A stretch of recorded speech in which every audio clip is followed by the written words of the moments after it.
Susan, good to see you back rallying again. You happy? Oh yeah, really happy to be out again. Yes, it's been a great day so far. Typical Hero, really well run.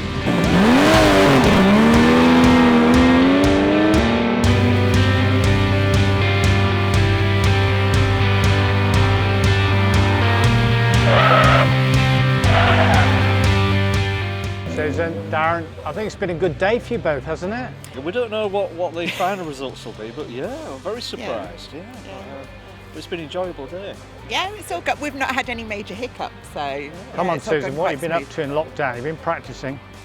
DIY. And Darren, as you told us earlier, all you've been doing is polishing the car. You haven't rebuilt the diffs or the engine. No, well, tinkered around with it, but you know, with the DIY work, you can't get that much work in on the car.